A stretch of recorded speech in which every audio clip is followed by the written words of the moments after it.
Hello friends, today's lecture is an introduction to the field of communication research.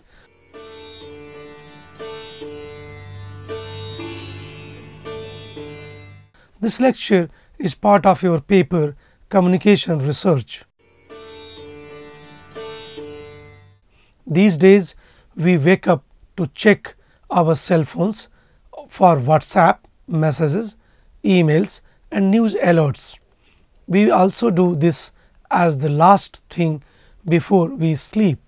Everywhere we go, we are surrounded by screens that offer us news and entertainment in various forms.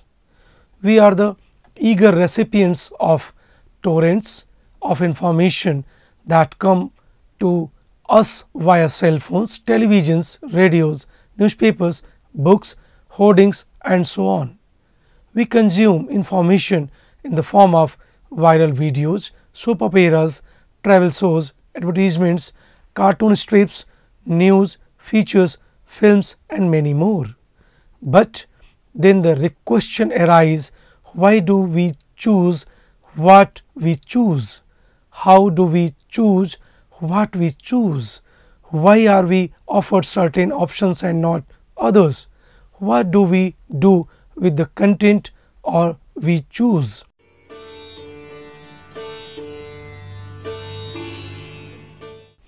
All these questions come under the purview of communication research. In this module, we examine 3 questions that media and communication students often encounter when they come across communication research. They are: why is communications research important?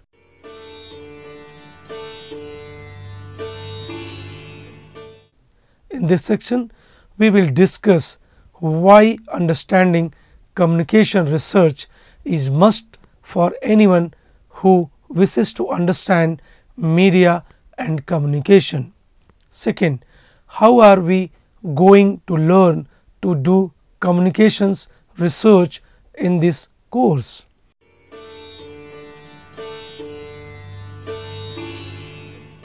This section will have detailed explanations of the topics that are covered in this paper to get a holistic perspective of communication studies.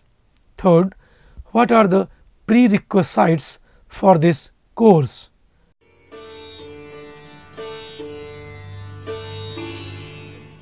Many people perceive research as something that involves dealing with huge numbers and complicated algorithms, and hence requires a minimum understanding of how to deal with numbers.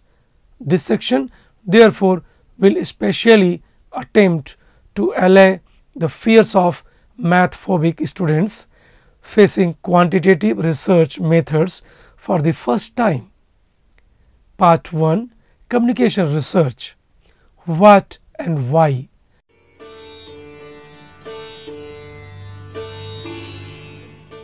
As communications researchers, we study people, that is consumers and producers of content in various forms: television shows, films, songs, Facebook posts and various other types of content within different contexts, that is linguistic, policy, legal, economic, technological and other forms of institutional settings.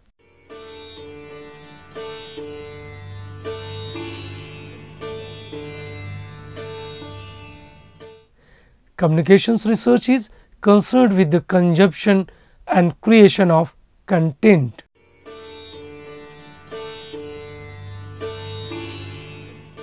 It is an interdisciplinary field that draws from the social sciences and the humanities for both its topics and its investigative methods and techniques. William Pasley in 1984 in his article Communication in the Communication Sciences visualizes different disciplines as operating at different levels.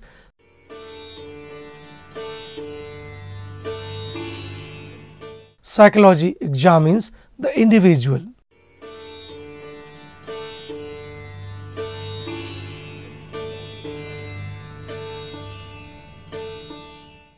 Sociology at the next level examines groups of individuals.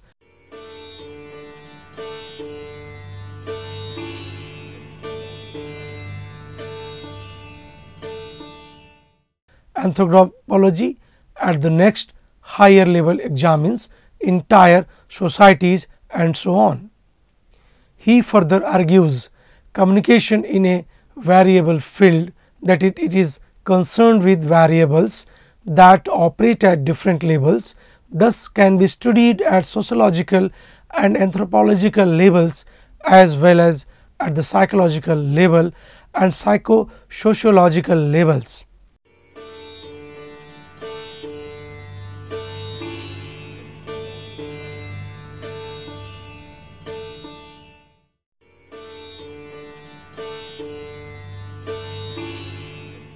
So, studying the penetration of new media technologies in the rural areas, analyzing the content on television, mapping the TV view habits of people, observing the impact of entertainment, industry as a soft power, all of these come under the purview of communication research.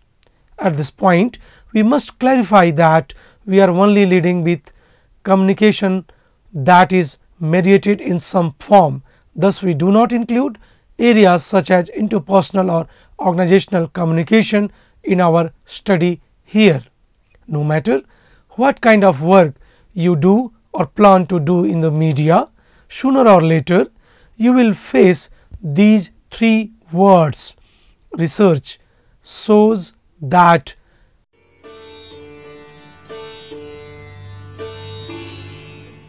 as Weber and Dominic in 2011 note in their book Mass Media Research, literally every area of the mass media uses research, and anyone who works in the media or plans to do will be exposed to or will be involved in research.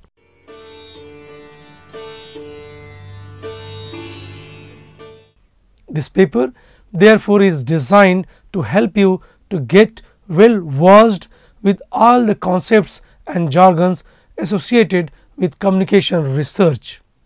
But more importantly, this will give you an understanding of research methods so that you can evaluate the findings of the research study, on the basis of which you will have to take decisions which will have a tangible or intangible impact on your communications business. The contextualization part is the most important part of communication, considering that it is an interdisciplinary field.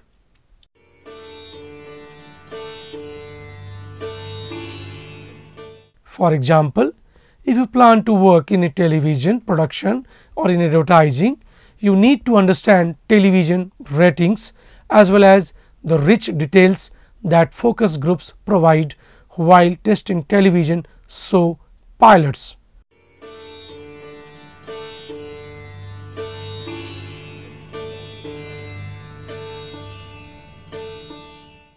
Similarly, if you plan to work as a journalist, you will need to understand the context within which news organizations operate and the important context that readership and circulation studies provide regarding the readers of the newspaper.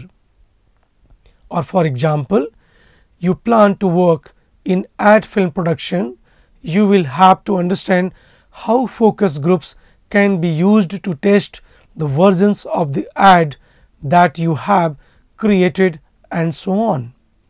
As we all know, we have living in the area of big data. Therefore,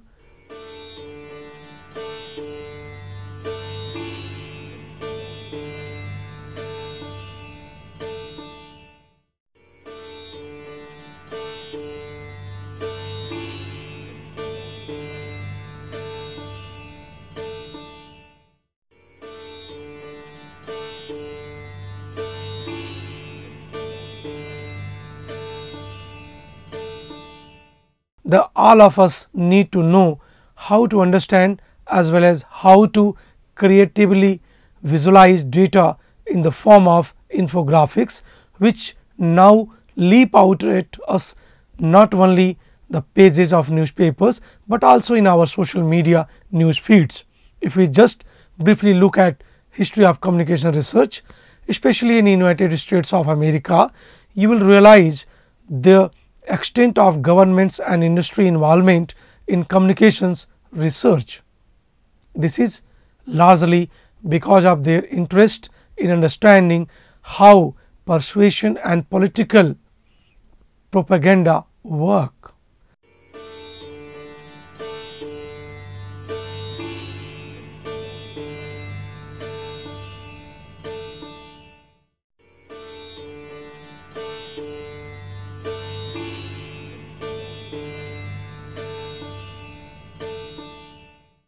Interestingly, this involvement is heightened at certain times, such as in times of war.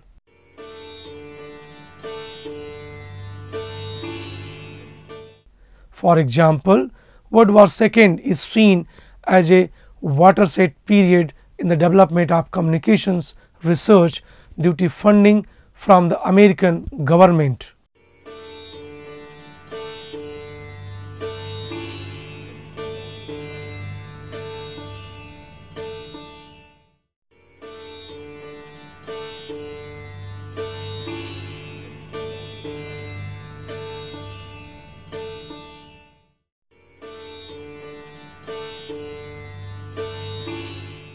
At the very start, we focus on the historical development of communication research.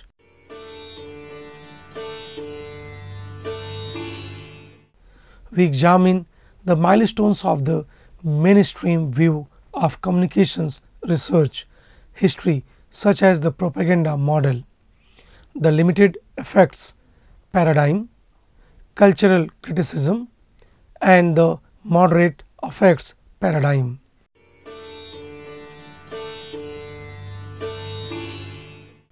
We also reflect upon the rich opportunities that awaits us in the study of the history of communications research in our own country.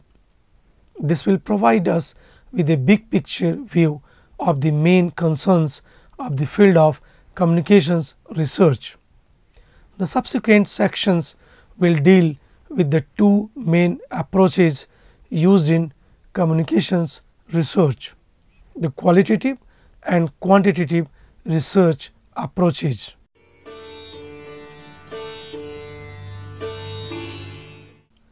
Our focus would be on how they are used to explore the three main objects of communications research, that is audiences, texts, institutions as identified by Bertrand and Hughes.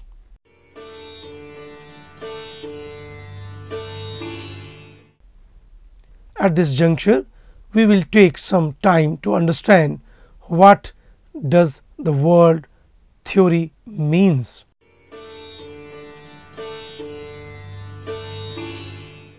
Now, many students fear this word. Researchers value theory because it means explanation.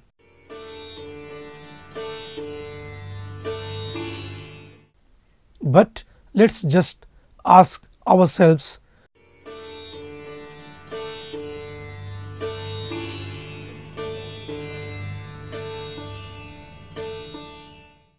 would anyone, especially student planning to enter the demanding professional world of media, which values creativity and out of the box thinking, want to avoid something which offers them explanations and a way to understand their consumers?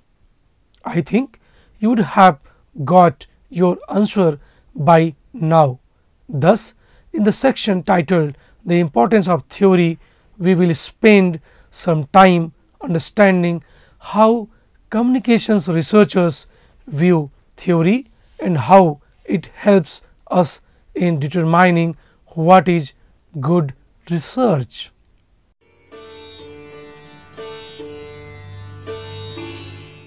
After this, we will also familiarize ourselves with the media effects and processes paradigm and the theories such as the uses and gratifications approach, cultivation, knowledge gap, framing, agenda setting and the political economy approach, which emphasizes the important role played by institutions.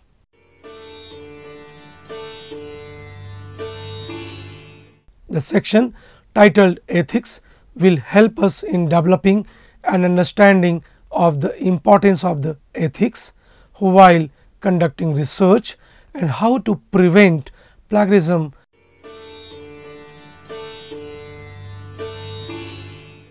which in addition to being an unethical practice also acts as a deterrent to the student developing her or his own voice in this cluttered world of communication.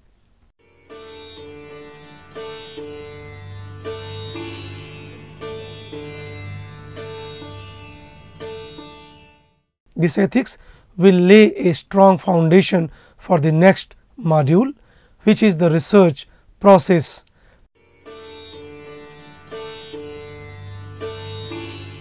The research process module will deconstruct the research process in great detail. In this module, we will learn how to frame research questions and hypotheses based on annotated bibliographies and literature reviews.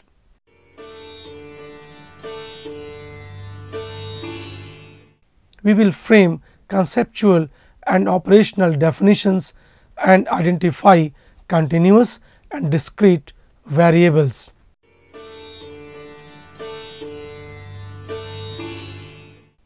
This section will also focus on validity, reliability and generalizability.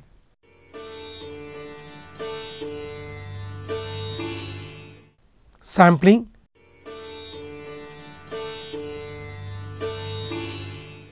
non-probability sampling, probability sampling is also introduced in this section along with the design of a quantitative instrument.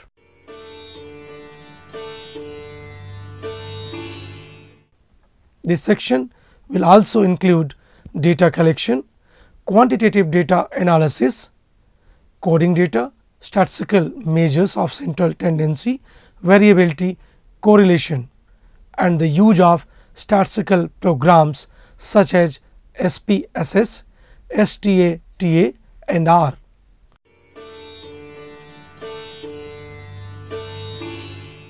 We will also study the difference between the qualitative and qualitative approaches by designing a qualitative research study and examining qualitative data analysis techniques such as the constant comparative technique and the analytic induction technique.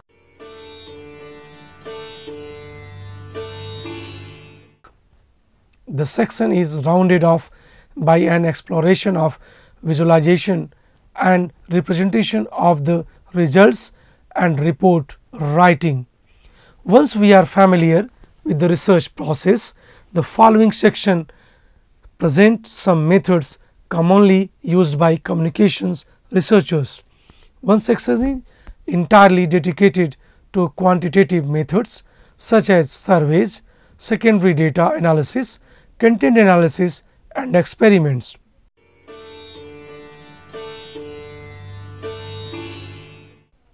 Another section introduces qualitative methods including ethnographic, in-depth interviews and focus group discussions.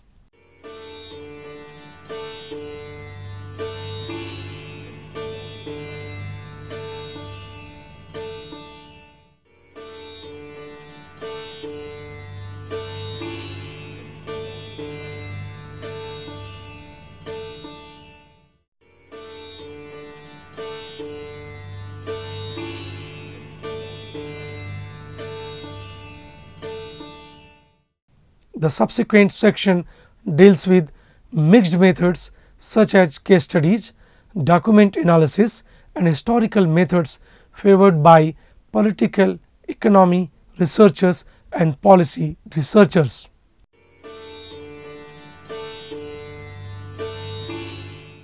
The section titled "The Way Forward" examines the dissemination of research through conference presentations and publications and highlights the importance of the peer review process.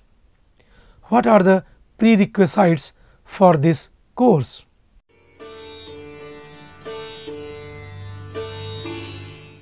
So, let us just address your concern at the very start. Despite the inclusion of statistics as a part of the research process using quantitative methods, students who are unsure of their mathematical abilities need not to be worried. While there are quantitative communications researchers who use advanced statistical model techniques, the beginner will not have any need for them, and certainly not for this course. The 10th standard level of mathematics will be more than adequate for this course.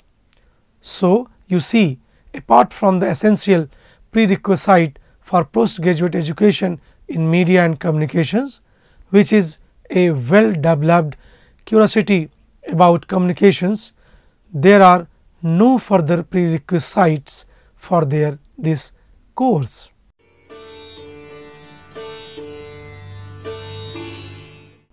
Let us now summarize what we have covered in the lecture. We discussed that the aim of research is the creation of new knowledge.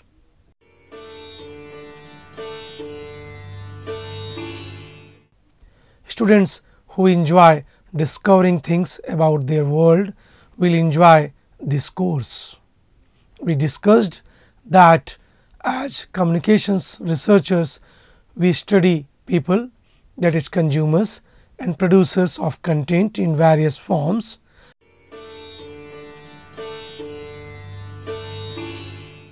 Like television shows, films, songs, Facebook posts and various other types of content within different contexts, that is linguistic, policy, legal, economic, technological and other forms of institutional settings.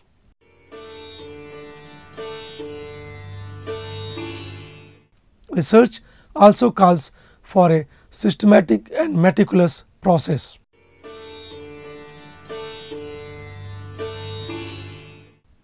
Therefore, students will find this course to be good training for the rigorous demands of the professional media world, with its emphasis on high quality and precision at every level.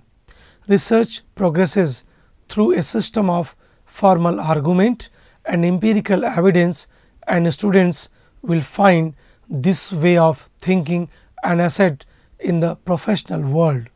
At the very minimum, this course aims to prepare the student for the day when she or he will encounter these three words. Research shows that.